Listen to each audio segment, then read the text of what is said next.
Hi, Brett Johnson here, former United States Most Wanted cyber criminal, now good guy, or as the Secret Service called me, the original internet godfather. Yeah, how do you get that title? Well, 39 felonies being placed on the United States Most Wanted list. I escaped from prison, and I built and ran the first organized cybercrime community. It was called Shadow Crew. It was a precursor to today's darknet and darknet markets. It laid the foundation for the way modern cybercrime channels operate today. Now, there's a whole story behind that, but we ain't got time for that right now. Why? Well, because now it's time for the Brett Johnson Show. When we come back, we're going to talk even more about ID.me on the Brett Johnson Show. All right, so we are back to the Brett Johnson Show, and you'll notice I have my glasses on. Why? Well, because I'm going to be doing some reading off the screen here because this is kind of important. You see, the thing is I hate having to go over the same thing over and over and over again. I like to be the guy that says it once, people pay attention, and we can continue on to the next important thing. However, the world doesn't work like that. We would like it to work like that. We would like to tell people, hey, make sure your passwords are secure, or hey, even better, use a password manager. It don't work like that, though, because I preach that. Everyone else preaches that. And still today, 80% of the population uses the same exact password across multiple websites.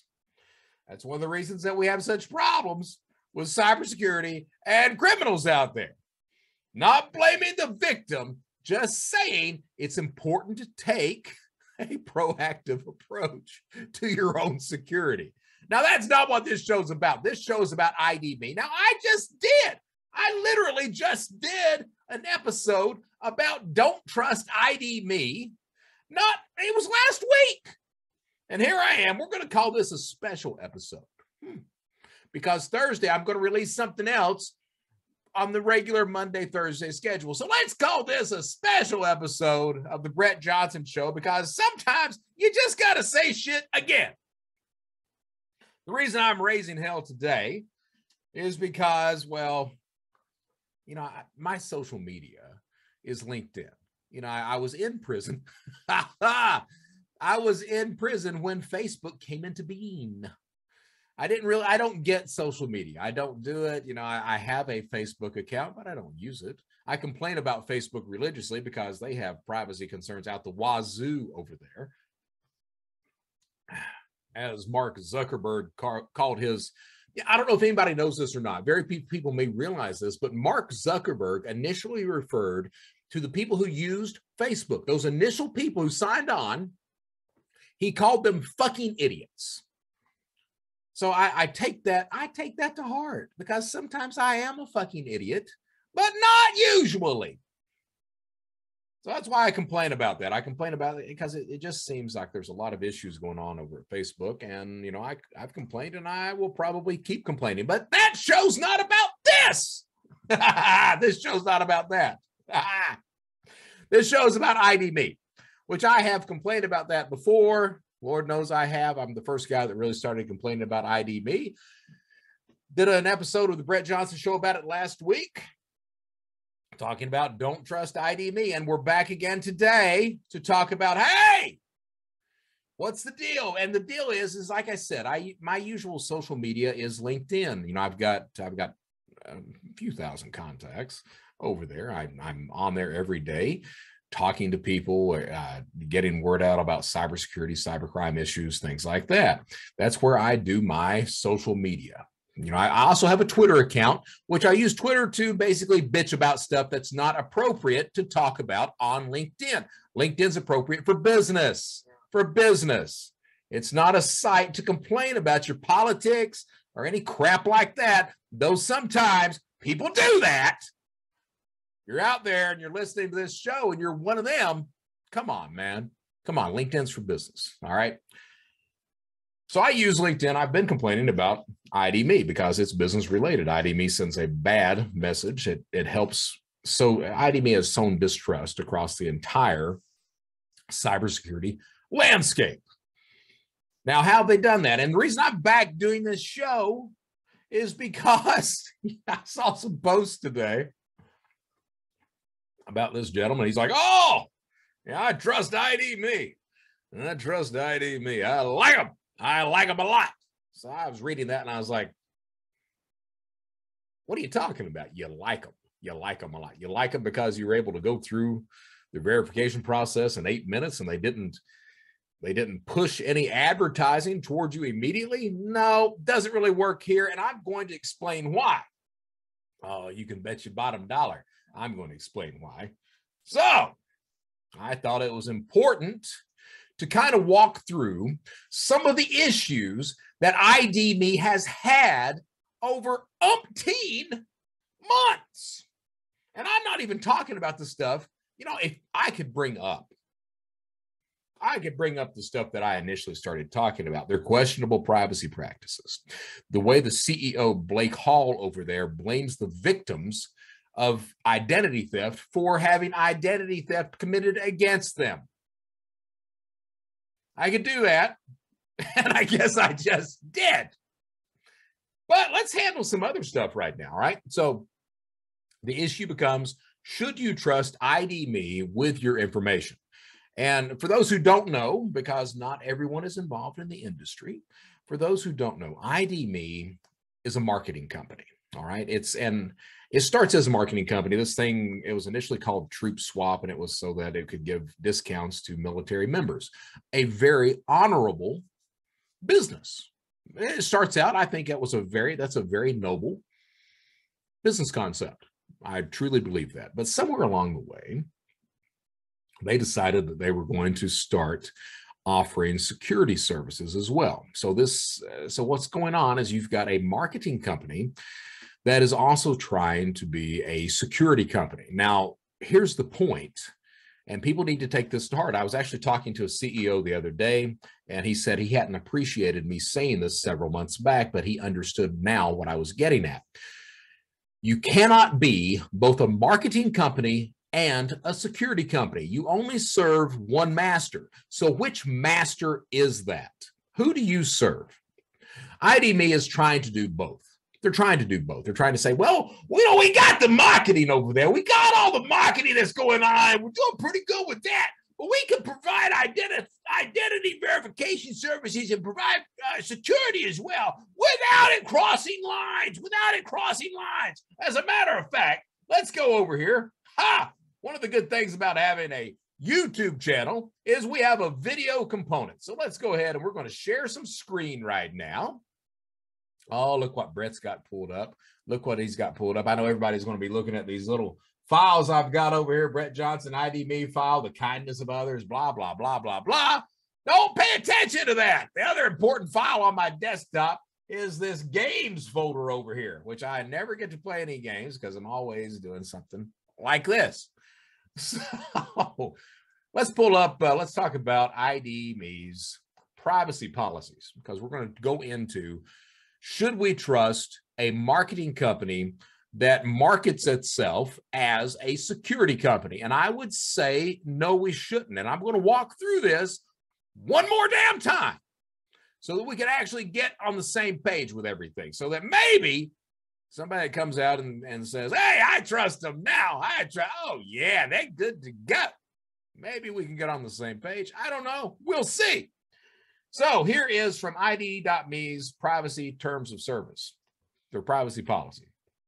And there's a whole slew of stuff that goes on here. It says, if you are using the ID.me service in connection with legal identity verification or a government agency, we will not use your verification information for any type of marketing or promotional services. Now, the reason they've got that in there is because they are a marketing company who is also trying to be a security company. But remember what I said, you cannot serve two masters. You're either going to be a security company or you're going to be a marketing company. Which one is it? Well, if you read the terms of service, if you go through all that terms of service, that ID.me's got posted, which if you're on your cell phone, it takes 10, 12, 20,000 minutes to read through it. But you didn't have to read through that. You did not, because Bretty here, that's right, Brett Johnson, the man with a plan, the man who says the shit that needs to be said, has read that for you. So you can scroll through this entire privacy thing, and it's got umpteen information, umpteen bits of data and words and blah, blah, blah, blah, blah, blah, blah, about how ID.me is a marketing company. We're going to use the data for this, blah, blah, blah, blah, blah, blah, blah, blah, blah. So I'm going to go ahead and minimize that specific screen. I'm going to bring up another one. Let's see what I'm going to bring up here, because I want to make sure that we're all on the same page on this. So we're talking about ID.me saying that they're not going to use any of your data. You know, if you're being verified through the VA, the Social Security Administration, the IRS, which is what got them in trouble, the final thing with the IRS and facial recognition. If they're saying if you're going through a government agency, hey, we're going to wall off. We're not going to use any of the data that we're getting there and use that toward the marketing firm, the marketing part of our business, which is a huge section of their business. Now that sounds all fine, good, and dandy when you read it in the privacy terms. It sounds great, but here's the problem with that. Now, on LinkedIn this morning, there was a guy that posted some stuff saying that, hey, he signed on to ID.me, took 7 to 8 minutes to be verified in their system now, and that because of that, and because he didn't see they didn't connect him directly to the marketing aspect of ID.me, and he didn't receive any push emails or push advertisements about ID.me products or services that they marketed, that he trusted them now. That's nice, fine, and dandy. All right. But it misses the entire point. You see, you've got a marketing company and you've got a security company, both the same company. Now, you are forced, make no mistake about it, you are forced to give up your data, your PII, your biometrics, to this marketing company that's also a security company. You're forced to give up that information to them in order to get the benefits or services to which you are entitled. So you're entitled to this, but you have to give up your information to this third-party corporation, which then uses that information that you've given them. It uses that to be more valued. And make no mistake, your data is valuable to that company. It actually increases the overall value of that company, and the CEO makes more money off your information at the end of the day. Now, it goes a little bit further than that. Now, say you've signed on, you went through the IRS or the VA, and you've finally been verified, all right? And when I say finally been verified, what I'm talking about is, while this one individual says, hey, it only took me 7 or 8 minutes, well, that's nice, fine, and dandy, but what you see is that there are all kinds of problems out there. Here's an insider news article. And you see the headline yourself. Identity verification service ID.me has a lucrative contract with the VA. Veterans and their families say it's locked them out of disability payments and emergency assistance. Now, that is not a one-time occurrence. That's not unique. Just because you got some people that, and it may be most people, that it takes 7 or 8 minutes to go through their system now, it's not always like that. Sometimes it takes hours to go through the system. Sometimes if someone that's entitled to a benefit or service tries to get through the system and cannot. They cannot get verified. When the pandemic was raging, thousands of people were denied benefits and services because they could not get verified through the ID.me system, and they could not get a human being on the line to verify them, to even talk to them. All right. Now, that's a fact. That's a fact. And what I'm getting at is there's a whole line of behavior, lies, and dishonesty that's come out of ID.me that screams, do not trust this company. And it not only screams that, it also discolors trust throughout the entire cybersecurity landscape and industry. So that's what ID.me is doing. Now, I showed you that just a second ago. I'm going to put my glasses back on because I'm raising hell today. Yes, I am. I'm raising hell today. I don't like having to say the same thing multiple times. So, oh, that's what I'm sorry. I get distracted. You know, I got so much stuff to say. I get distracted. What I was getting on is, so you go through the ID.me system. You're finally verified. Maybe you're one of these individuals that it only takes 7 or 8 minutes to give your information to this third-party company that then uses your information to profit, that you're forced to do this. So you go through the ID.me system to get verified, say with Social Security or IRS or VA, all right? Now, ID.me has said, we don't, hey man, we don't, we don't use, if you're going through that service like that for a government agency to get your benefits or services, we're going to wall it off. Yeah, we're not going to use any of that information to market you. Now, what does that actually mean? Now, that's a nice concept. And in theory, okay. If you just read it on the surface, that sounds okay. The problem is that ID.me is also a marketing company. They're hooked in with Facebook. They're hooked in with several different websites and merchants as well. So you've got an ID.me account. You go and visit one of the websites that ID.me does marketing for. Maybe it's Facebook Connect. Maybe it's one of these shoe suppliers or one of the other multitude of companies that ID.me has arrangements with. You see the ID.me tag on this merchant's website. Now, you're already verified through the government agency. You trust the government agency. You see, that's the insidious thing about that. You trust the government agency. You trust that. Okay, I'm verified there. You don't understand that you're dealing with a marketing, that third-party supplier you've given information to is also a marketing company. They've said, hey, as long as you're just doing it for the government agency, we don't use your information for that. Okay, great, gravy, groovy, right? Absolutely. Except when you go to a website that, because you're trusting it over here, all of a sudden you see it pop up on one of these merchants' websites that deal with ID.me. The problem with that is that you're already used to using ID.me through verification services. Now you're signing on saying, okay, yeah, it's easy enough. I can go ahead and sign on with my ID.me login. It'll be all right. Is it all right? No, it's not all right. It's not all right, because when you do that, that means that what ID.me has initially said, that, hey, as long as you're using it for the government, we don't use it for marketing purposes. Well, all of a sudden, you have agreed to also allow ID.me to use your information for marketing purposes. That's just the tip of some of the dishonesty that's coming out of that company. I would urge people out there to really consider what companies you're giving your data to, what companies you're giving your information to. Do you trust them to give that data to them? Are you being forced to give that data to a third-party company that, hey, should not be trusted? And here's why they should not be trusted. Let's go ahead and we'll share screen again, because today, like I said, today is a bit of a hell-raising day. All right, so here is an article from Cyberscoop. And the article says, ID.me CEO backtracks on claims company doesn't use powerful facial recognition tech.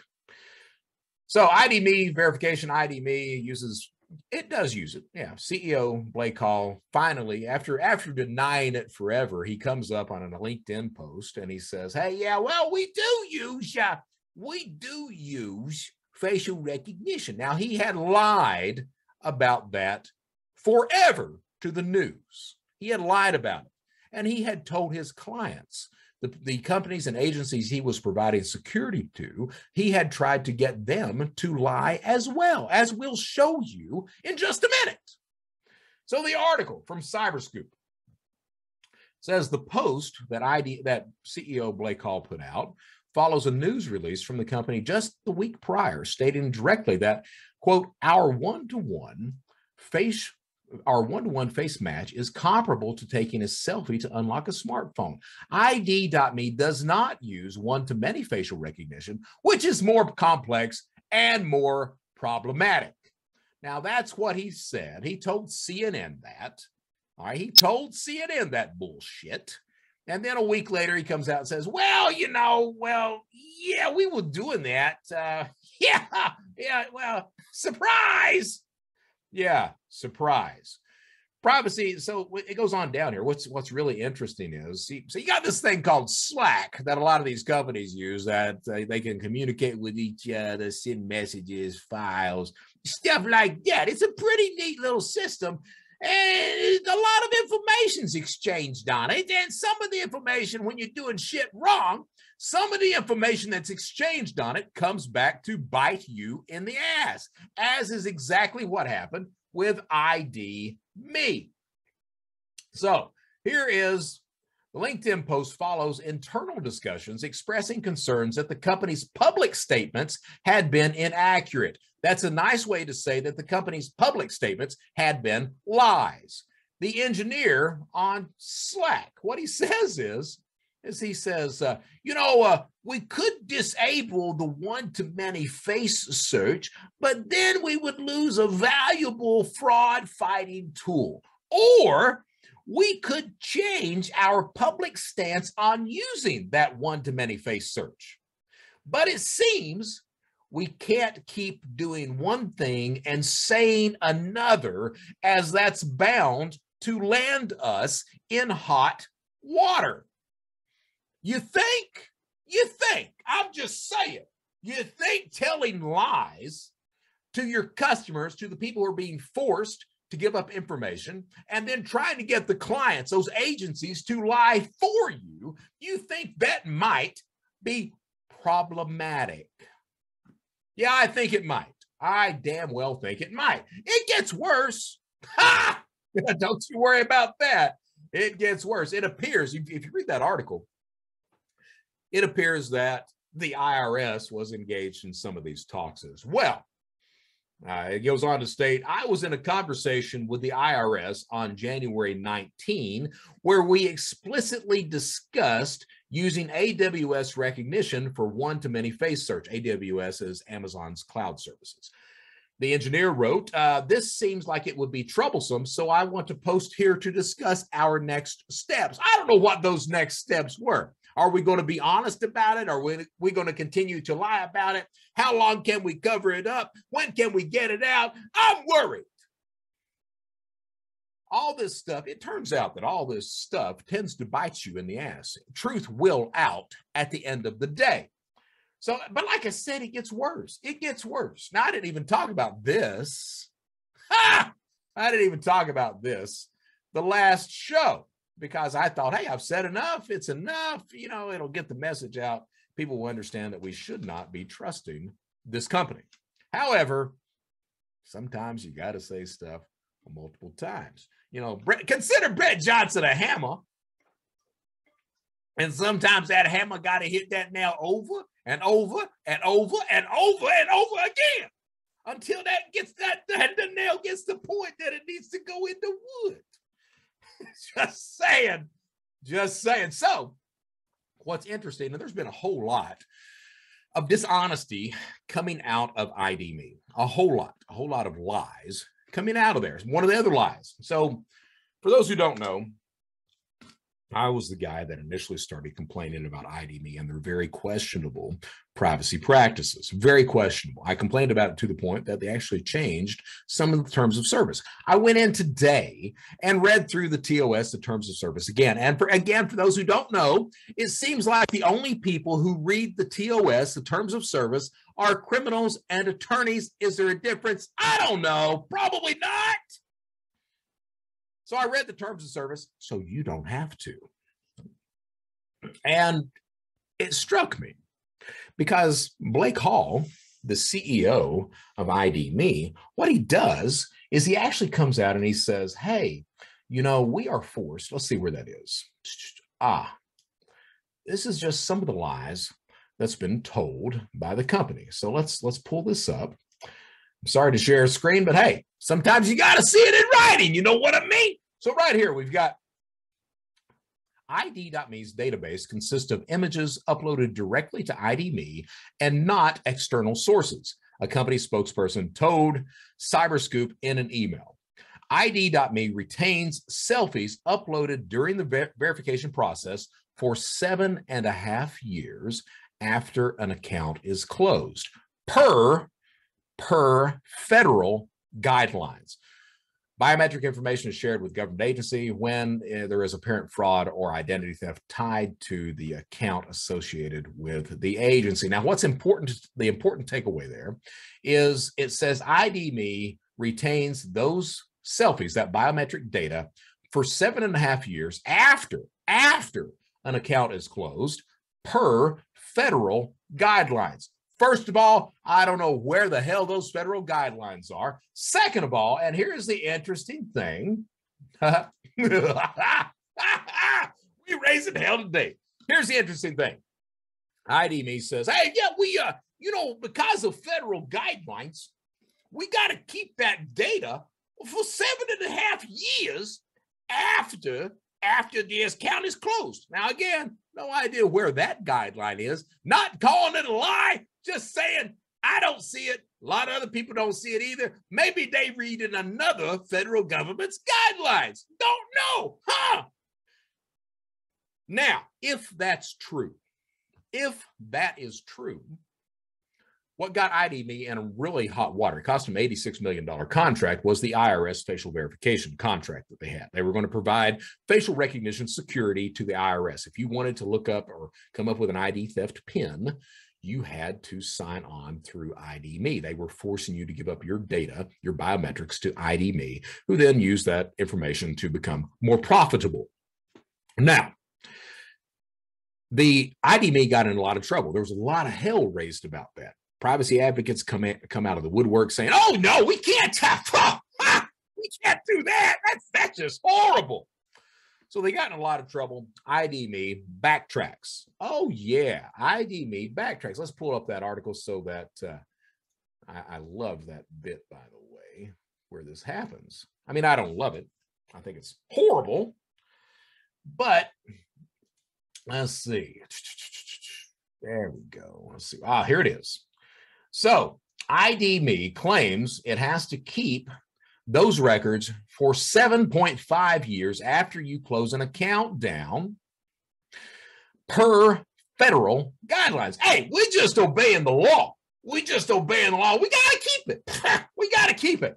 Now, if that's true, then why, pray tell, does, once the shit hits the fan against ID.me, once all these privacy advocates come out, once the IRS says, hey, we're not going to use facial recognition, we ain't going to do that. If it's true that ID.me has to keep those records for 7.5 years, then why, and let me pull this up because I lost, I'm going to have to, bear with me for just a second. Here we go. If that's the case, then why does the CEO of ID.me come out and said, after questioning from the Washington Post, the company announced that anyone could delete their selfie and photo data starting March 1. So if it's per federal guidelines that they have to retain these records, that's a law. They claim it's a law. If it's per federal guidelines that they have to retain these records, then why or how are they able to allow people to delete that biometric data if it's per federal guidelines? Well, is it per federal guidelines? I mean, is it? I mean, I ain't seen it.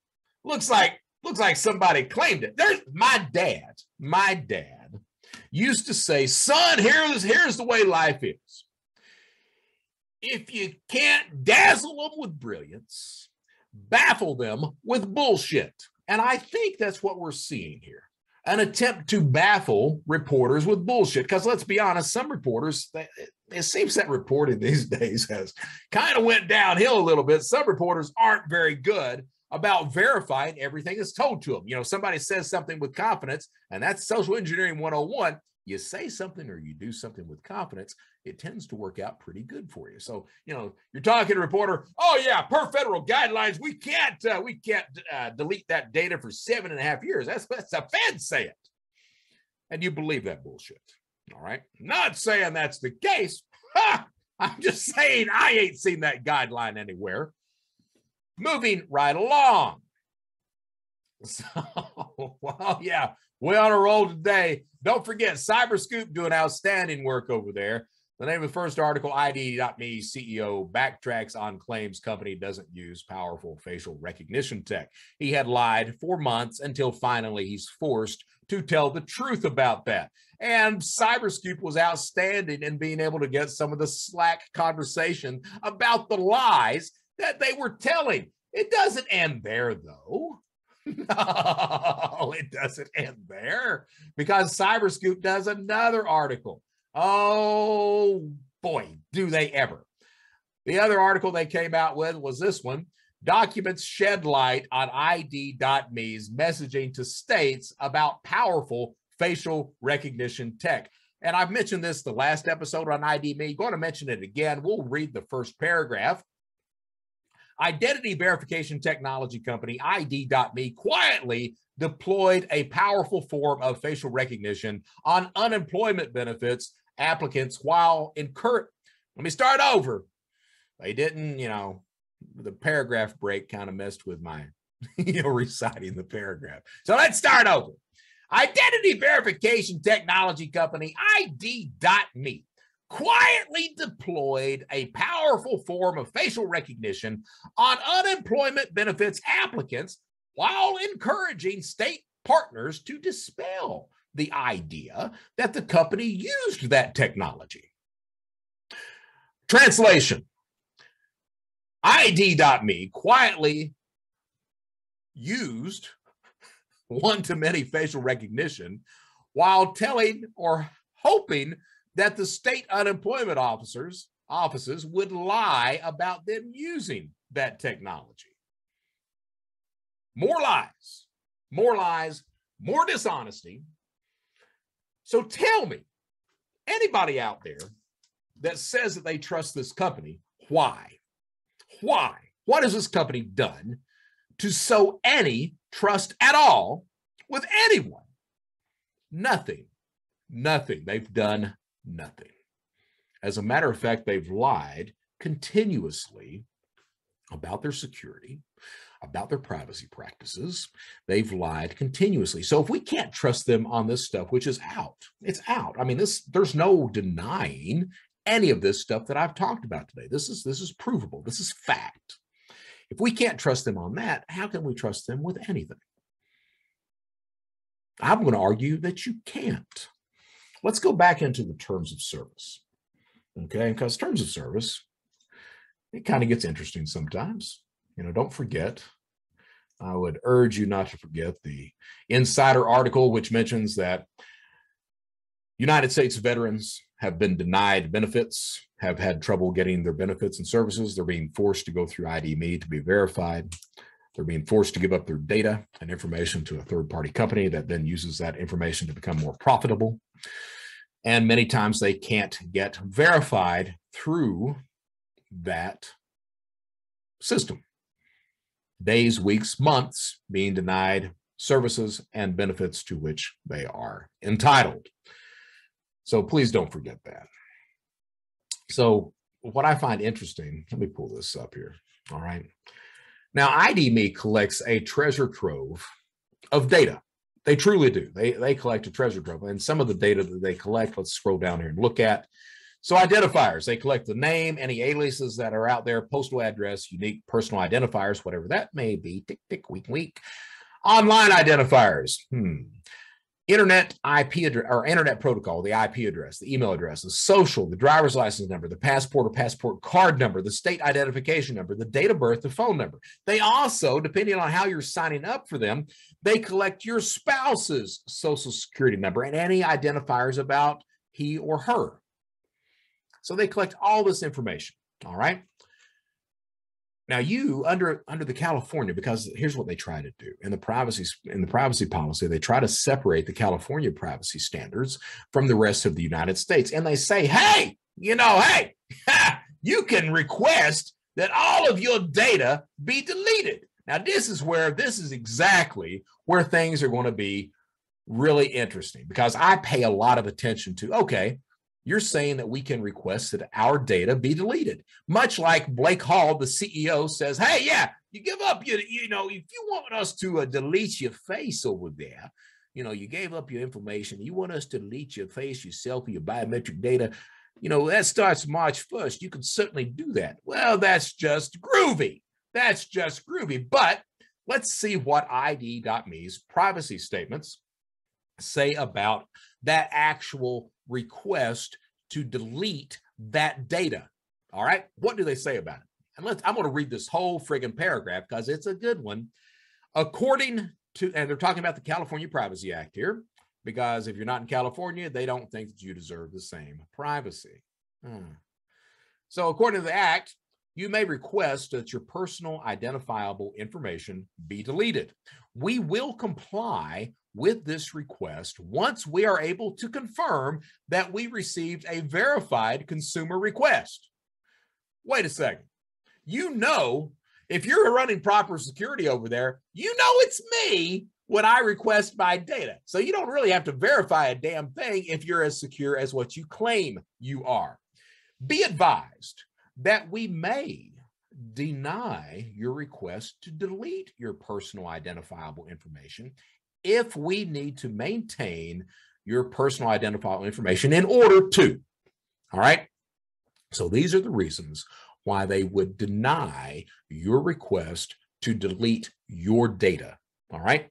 Number one, complete a transaction, provide a service, complete a transaction, provide service or goods, or perform a contract for which the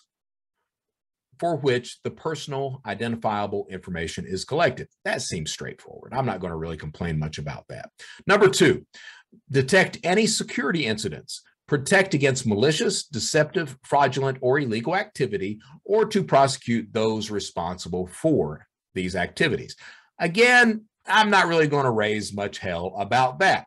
Number three, debug products and to identify and repair errors that impair functionality of the service or website.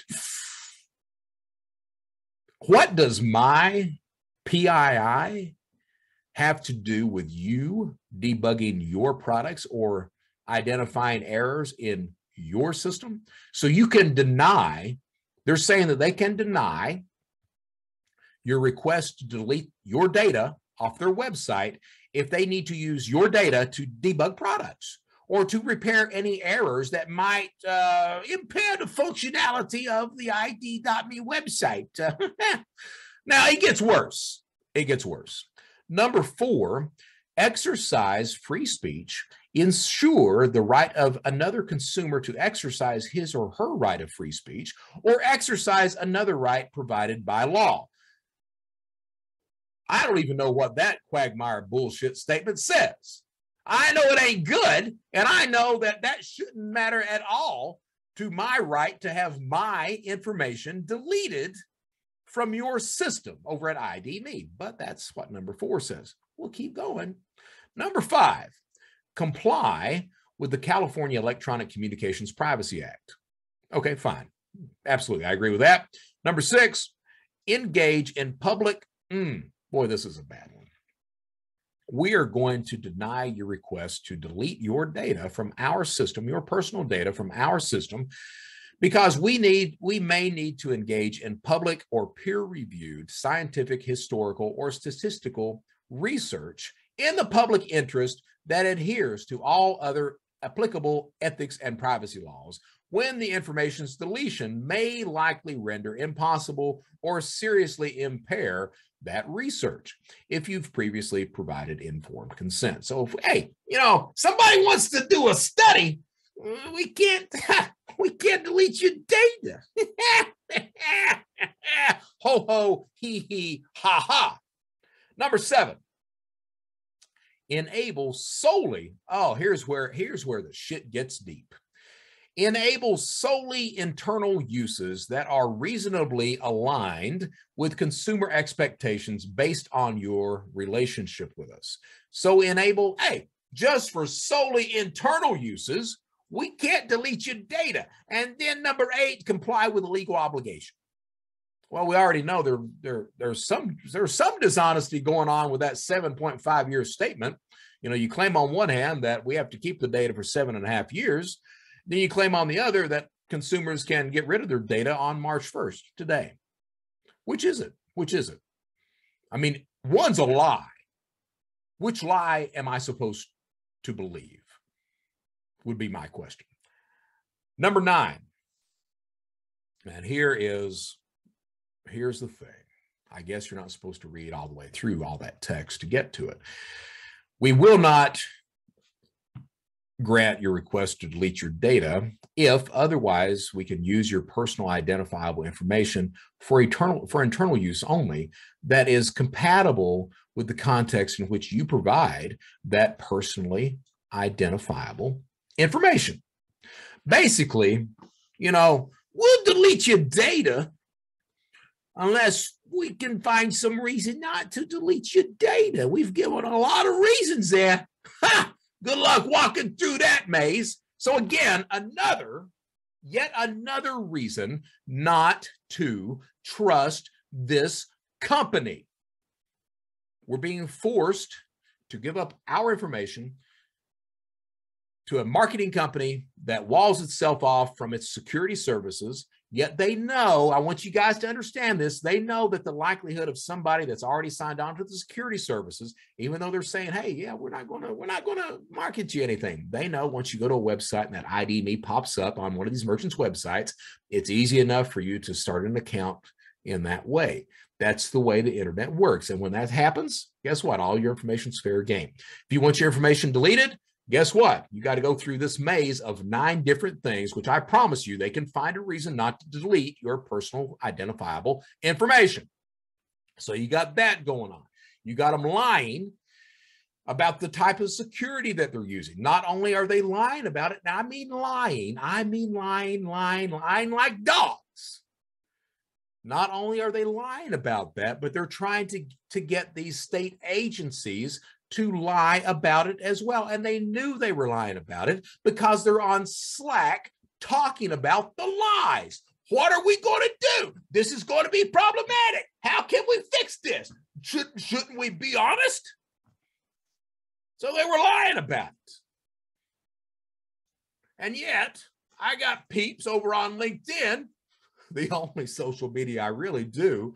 I got peeps over on LinkedIn that are sitting there saying, oh yeah, I trust them. I don't trust them as far as I can throw them.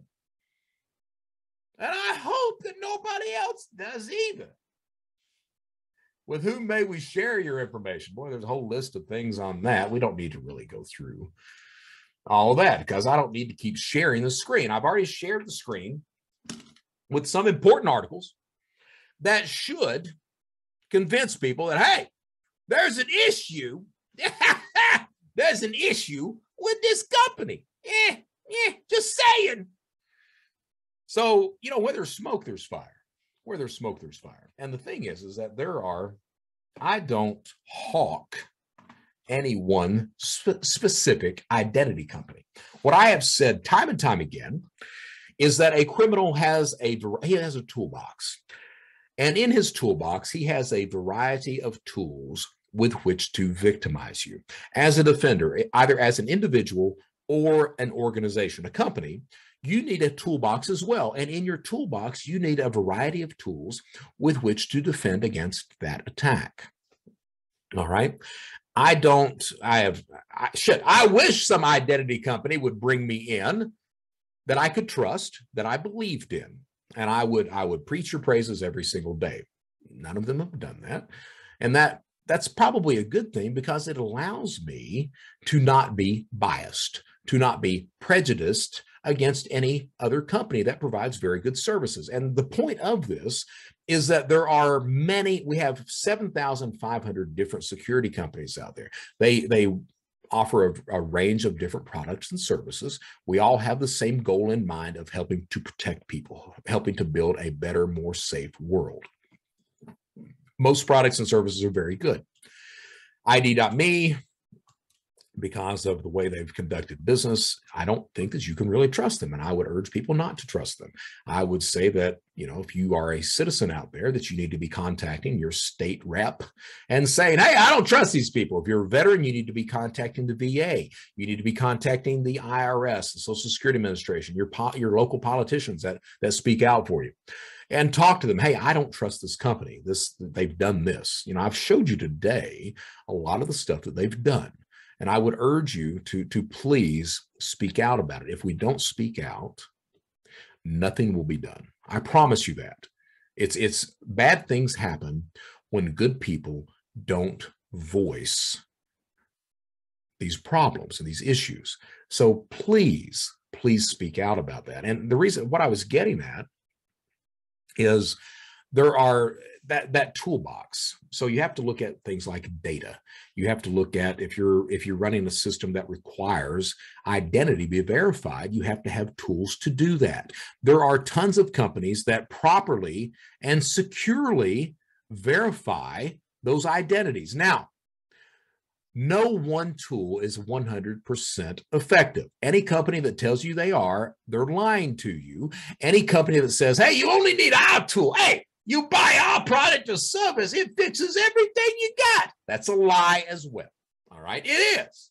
There's no one product or service that's going to solve all of your problems. It's not. That's why you need a variety of tools. The point is that ID.me is not the only identity verification service out there. They certainly look like they are the one to distrust the most. There are other companies out there that the IRS, that the VA, the Social Security Administration, state unemployment offices, all these institutions could use to secure or verify identity that doesn't have that history that ID.me has laid for itself. I didn't do it. All right. I didn't go out there and lie. I didn't try to convince state unemployment offices to lie. I didn't lie to the media about the type of security that we were using. I didn't blame victims for the crimes that were perpetrated upon them. I didn't come out with questionable privacy policies and terms of services. I didn't come out with a terms of service currently that it has a landmine, a minefield, a maze, whatever you want to call it, on what you have to go through in order to get your data released. I didn't lie about the retention policies that the federal government has. Is it 7.5 years? I don't know. If it is 7.5 years, then how the hell are you allowing people to delete their data from your system today after just a couple of months? Which lie is it? I didn't do any of that. But by God, I'm voicing it because something's wrong. Something's wrong, and it discolors the entire industry in which I am proud, honored, and privileged to work in. It's an industry that makes a difference, that's populated by companies that we can trust, companies that strive every single day to do the right thing. We've got one that's not. There's been countless articles that I showed you several today that illustrates that they can't. They were talking about it on their own Slack channel about the problems with these lies. Do we really want to trust that? Do we really? I'm going to say no. I don't know how long this episode has been today, but that's the close of the episode. It's a special episode, because sometimes you got to repeat yourself because it's not heard the first time. If I need to come back in and repeat myself again, it's worth it.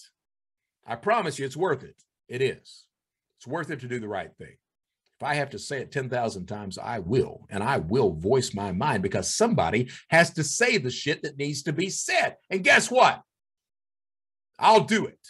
I'll do it. I'm Brett Johnson. This is the Brett Johnson Show.